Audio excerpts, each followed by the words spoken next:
नमस्कार मित्रों, मैं doctor Shakeel Hussain, assistant professor political science, government PG college Durg. आज हम बात करेंगे रशियन रिवोल्यूशनरी व्लादिमीर लेनिन पर।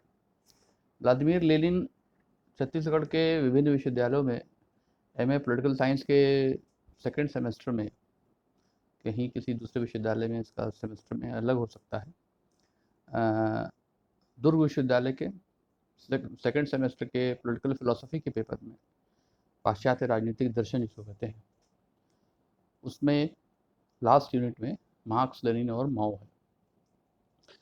लेनिन एक जैसा मैंने कहा कि एक रिवोल्यूशनरी था, एक प्रैक्टिकल रिवोल्यूशनरी। लेनिन के दर्शन में पॉलिटिकल फिलोसफी, जिसको फिलोसफी कहते हैं, दर्शन, वो नहीं है मेरे ख्याल से। हम लेनिन को ज़्यादा से ज़्यादा एक थिंकर कह सकते हैं, एक चिंतक कह सकते हैं। दर्शन एक थोड़ी सी अलग चीज़ होती है। मार्क्स को हम फिलोसोफर कहते हैं, दार्शनिक कहते हैं। प्लेटो को, हॉब्स को हम दार्शनिक कहते हैं। लेकिन लेनिन थोड़ा सा चिंतक की श्रेणी तक ही है। तीन तीन इसके सिद्धांत महत्वपूर्ण हैं जो सामान्यतः पढ़े जाते हैं, परीक्षाओं में पूछे जाते हैं, और लेनिन नेट के भी एक सिलेबस में है। जो नेशनल एलिजिबिलिटी टेस्ट है, राष्ट्रीय पात्रता परीक्षा, जो कॉलेज और यूनिवर्सिटी में प्रोफेसर बनने के लिए, असिस्टेंट प्रोफेसर बनने के लिए एक पात्रता परीक्षा है, उसके भी पाठ्यक्रम में है। इसलिए लेनिन के विचार जानना जो है इम्पोर्टेंट है। अब हम आते हैं उसके विचार पर। तीन तीन विचार उसके महत्वपूर्ण हैं। एक क्रांति संबंधी विचार, दूसरा है लोकतांत्रिक केंद्रवाद, डेमोक्रेटिक सेंट्रलाइजेशन, और तीसरा है पूंजीवादी साम्राज्यवाद, imperialism the highest stage of capitalism. ये इसी नाम से उसने किताब भी लिखी है। तो हम आते हैं उनकी किताबों पर, क्योंकि किताबों के थ्रू ही हम चर्चा करेंगे। ज़्यादातर क्या होता है कि जो वीडियो लेक्चर अवेलेबल भी हैं यूट्यूब में, और जो किताबें हुई होती हैं, बहुत सारी, बहुत लाजवाब किताबें हैं, और बहुत सारी किताबें जो टेक्स्ट बुक के रूप में लिखी जाती है, सीधे हम विषय पर पहुंचते हैं, तो उससे थोड़ा सा विषय को समझने में दिक्कत होती है, जब तक कि उसकी पृष्ठभूमि न समझें और उस विचार को न समझे। असल में वो विचार का कहाँ से लिए गए, उनका इम्पैक्ट क्या पड़ा और उसका रिलेवेंस क्या था उस समय, तो थोड़ा सा पृष्ठभूमि जानना जरूरी। इसलिए पहले किताबों पर आएंगे। लेनिन ने बहुत सारी किताबें लिखी हम आज, लेकिन इसके हम 4 किताबों की विशेष रूप से चर्चा करेंगे। पहली किताब है उनकी what is to be done. एक थोड़ी सी मोटी किताब है, 400 पेज के लगभग का इसका पृष्ठ है, या उससे कुछ कम हो सकते हैं। इंटरनेट में जो अवेलेबल है पृष्ठ, और प्रिंट एडिशन में कुछ अंतर हो सकता है। What is to be done, ये 1902 में आई थी। दूसरी किताब है one step forward two step back, ये 1904 में आई थी। इन 2 किताबों में लेनिन ने पार्टी के बारे में काफ़ी डिस्कशन किया है। खास करके जो दूसरी किताब है उसमें पार्टी का स्ट्रक्चर, उसका पूरा संगठन, उसके रूल्स रेगुलेशन, एक्चुअली ये उसकी कांग्रेस में तय हुए थे, पार्टी कांग्रेस में। बहुत डिटेल इसमें एक तरह का रेजोल्यूशन ही है, समझिए वो किताब। उस पार्टी कांग्रेस के पहले उसका, उस किताब का डिस्ट्रीब्यूशन उन्होंने करवाया। तो पहली किताब है what is to be done. इस जैसा नाम से स्पष्ट है कि क्या किया जाना है। इस पे राजनीतिक दल और उसकी कार्य प्रणाली के बारे में वो चर्चा करते हैं। तीसरी किताब है स्टेट एंड रिवॉल्यूशन, जिसमें क्रांति की बात करते हैं, क्रांति की चर्चा करते हैं, और मार्क्स और एंगल्स के जो उन्होंने क्रांति के बारे में, राज्य के बारे में पर्टिकुलरली जो कुछ कहा, उसको पृष्ठभूमि में लेके बहुत सारी जगह उन्होंने उसको कोट किया है, एंजल्स को, मार्क्स को एज इट इज़, और उसका इंटरप्रिटेशन किया है। इंटरप्रिटेशन क्यों ज़रूरी था वो हम इस पर आएंगे। और चौथी किताब है उनकी imperialism the highest stage of capitalism, ये भी एक प्रकार का इंटरप्रिटेशन ही है। अब हम आते हैं लेनिनिज्म, इसको कहते हैं, लेनिनवाद। एक्चुअली लेनिन ने जो रिवॉल्यूशन था 1917 का, उस रिवॉल्यूशन को करने में जो व्यवहारिक सैद्धांतिक बाध्यताएं थी, या उनको बहुत सारा डेविएशन करना पड़ा मार्क्स के ओरिजिनल सिद्धांतों से, उसको जस्टिफिकेशन करने के लिए उन्होंने जो कुछ भी किया, वही लेनिनवाद है। उसी को हम कहते हैं लेनिन के विचार या लेनिन की फिलॉसफी। लेनिन के का कोई राजनीतिक दर्शन अलग से मेरे विचार से तो नहीं है, जो उनका एक अकेला मेजर कंट्रीब्यूशन हो। एक अकेला मेजर कंट्रीब्यूशन जो माना जाता है पूंजीवादी साम्राज्यवाद को, imperialism the high stage of capitalism, उस पर भी मैं आऊँगा। वो भी ब्रिटिश इकोनॉमिस्ट हॉब्सन की देन है, जो उसकी किताब से बहुत प्रभावित थे, और उस किताब को उन्होंने मेंशन भी किया है उन्होंने। अब आते हैं हम पहला सिद्धांत, जो लेनिन ने मार्क्सवाद की रक्षा के लिए भी बहुत सारे संशोधन किए। मार्क्स की बहुत सारी फिलोसफी जो है, बहुत सारी भविष्यवाणियाँ पूंजीवाद के बारे में 20वीं शताब्दी के पूर्वार्ध तक आते-आते उतनी सफल नहीं रह गई थी। वो सही व्याख्यायित नहीं कर पा रही थी। मार्क्स ने इतिहास की आर्थिक व्याख्या वो काफ़ी साइंटिफिक तरीके से की थी। मार्क्स ने पूंजीवाद की, उस समय का जो पूंजीवाद मार्क्सवाद के ज़माने में था, वो उसकी भी व्याख्या बहुत हद तक ठीक की थी उन्होंने।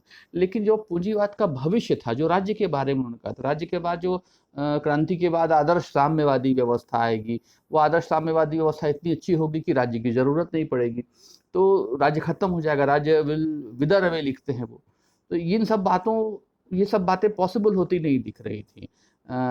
खास करके ब्रिटेन जैसे देश में, फ्रांस जैसे देश में मजदूरों की हालत उतनी बुरी नहीं थी, उतना शोषण उतना नहीं था जितना कि मार्क्स ने बताया था या जैसा मार्क्स अज्यूम कर रहे थे।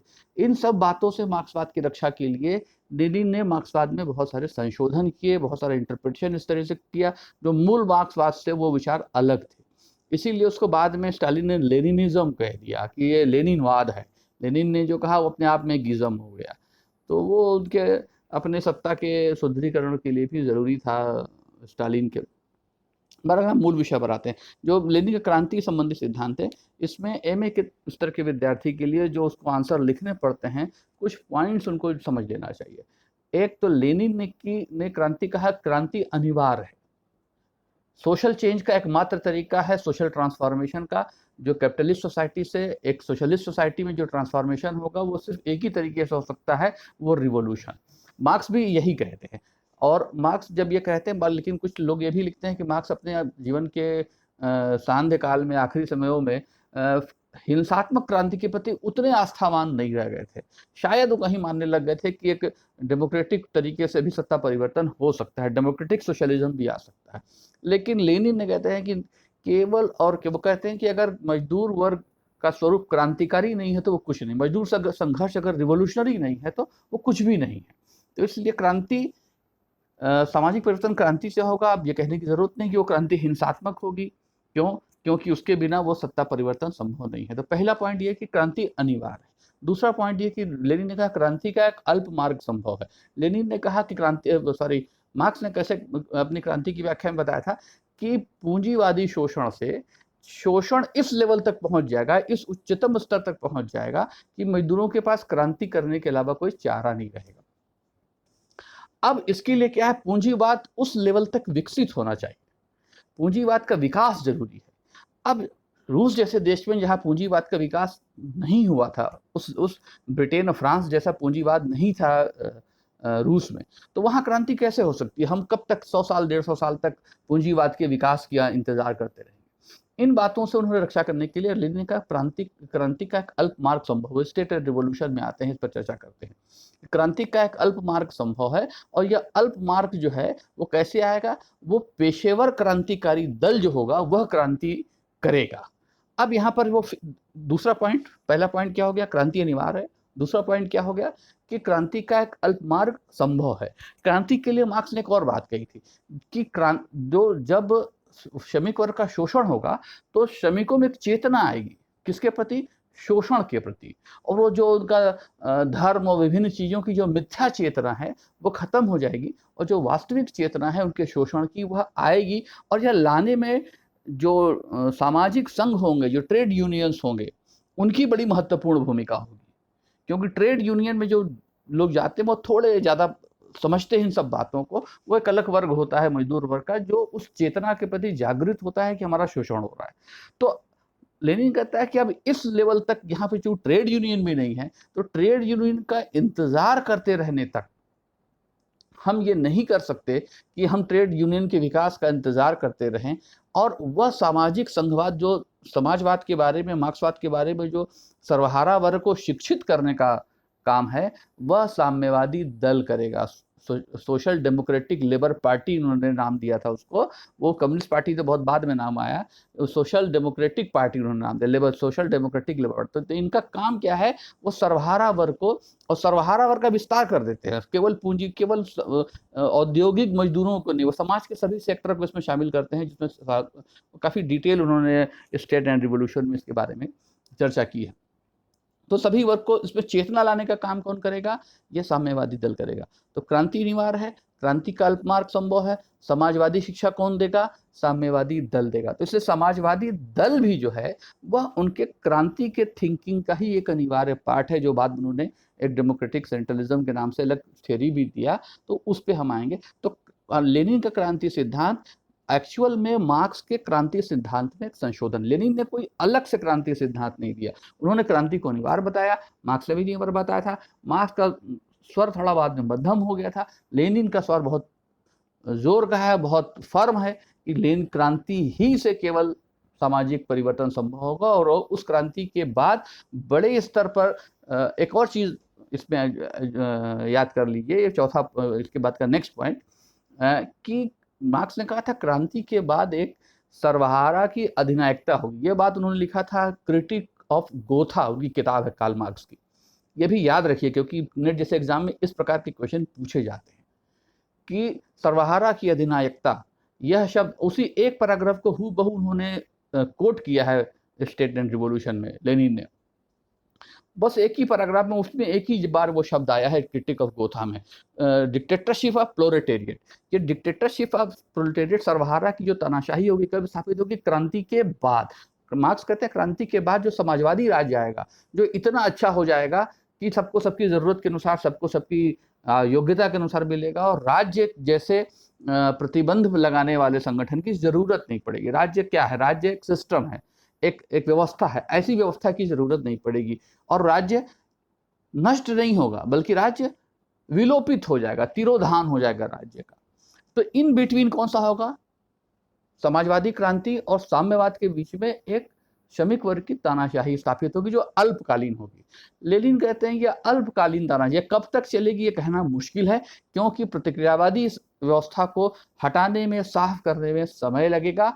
और ये काम किसके द्वारा किया जाएगा? वो वैंगार्ड ऑफ द रिवॉल्यूशन, क्रांति का जो हरावल दस्ता होगा, लड़ाका दस्ता होगा, वो कौन होगा? वो होगा साम्यवादी दल, सोशल डेमोक्रेटिक लेबर पार्टी। उसके साम्यवाद में दीक्षित उसके निष्णात कार्यकर्ता जो बहुत स्पेशलिस्ट होंगे, आर्म्ड भी होंगे। आर्म शब्द का इस्तेमाल किया स्टेट एंड रिवॉल्यूशन में उन्होंने। तो ये सब जो है काम करेंगे किसके लिए? समाजवादी शिक्षा के लिए। और क्रांति के बाद वो श्रमिकों की तानाशाही एक्चुअल में वो कम्युनिस्ट पार्टी की तानाशाही हो जाएगी, जो व्यवहारिक रूप से उनके बात का मतलब है। और लंबे टाइम तक ये चलेगा। वो कहते हैं ये आएगा, साम्यवाद जरूर आएगा, लेकिन कब आएगा ये तय करना थोड़ा सा मुश्किल है। तो वो व्यवहारिक रूप से जो अल्पकालीन तानाशाही है वो दीर्घकालीन तानाशाही में आ जाती। तो लेनिन का जो क्रांति सिद्धांत में 4 बातें, उस पर 4-5 बातें हैं। एक, क्रांति अनिवार्य है। दूसरा, क्रांति का अल्पमार्ग संभव है। तीसरा, क्रांति के लिए जो श्रमिकों में समाजवाद की चेतना आनी है, वह चेतना ट्रेड यूनियनों की बजाय साम्यवादी दल द्वारा लाई जाएगी। और साम्यवादी दल का एक स्पेशलिस्ट हरावल दस्ता होगा, जो शॉर्टकट वो क्रांति का करेगा, वो उसी के दम पे वो क्रांति होगी, वही लीड करेगा, वही फ्रंट पर लड़ेगा, और वही समाज को क्रांति के लिए तैयार करेगा। 5वां चीज आ गया कि जो श्रमिकों की अल्पकालीन तानाशाही है, ये श्रमिकों की अल्पकालीन तानाशाही नहीं होगी, ये श्रमिकों की तानाशाही और दीर्घकालीन होगी। इसलिए पुनर्निर्माण के कार्य किए जाएंगे, पुरानी अर्थव्यवस्था को नष्ट किया जाएगा, नवी अर्थव्यवस्था स्थापित की जाएगी। जो बहुसंख्यक सर्वहारा है, वो जो मुट्ठी भर बचे हुए अल्पसंख्यक बोर्जुजीज है, जो बुर्जुआ वर्ग है, उनका सफाया करेंगे।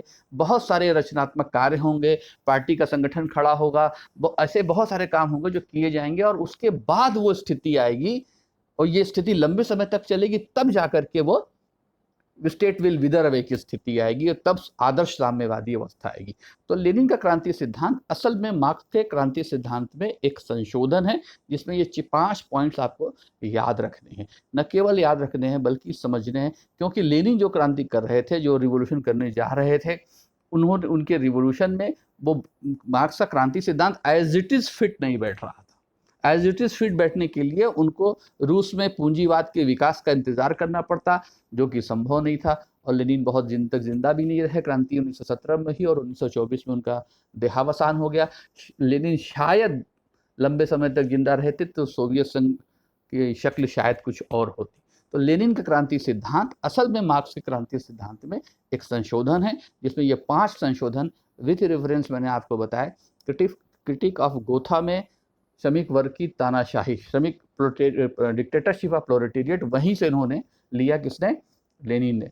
और स्टेट एंड रिवॉल्यूशन में क्रांति के सिद्धांत, वैंगार्ड वाला सिद्धांत जो है वो स्टेट एंड रिवॉल्यूशन में आता है, what is to be done में नहीं।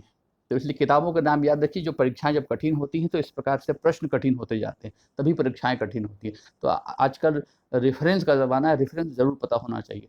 इसके लिए आपको बहुत सारी किताबें छाननी पड़ेंगी। इस तरह के लेक्चर्स की यही उपयोगिता है कि हम आपको चूँकि उसको उस रेफरेंस तक जाते हैं, इसलिए आपको हम आपके तक, विद्यार्थियों तक उसको पहुंचा देते हैं। लॉकडाउन का समय चल रहा है, तो इस समय ज़रूरी है कि हमारे विद्यार्थियों तक स्टडी मटेरियल पहुँचे, और ताकि उनकी पढ़ाई बाधित न हो, और वो जब लॉकडाउन ख़त्म हो, समय से परीक्षाएं हों, तो वो तैयार रहें। इसके बाद हम अगले वीडियो में लेंगे लेनिन के बाकी 2 सिद्धांत। उम्मीद है कि इससे कुछ आपका ज्ञानवर्धन हुआ होगा, और हम आपके रिव्यू का भी इंतज़ार करेंगे। धन्यवाद।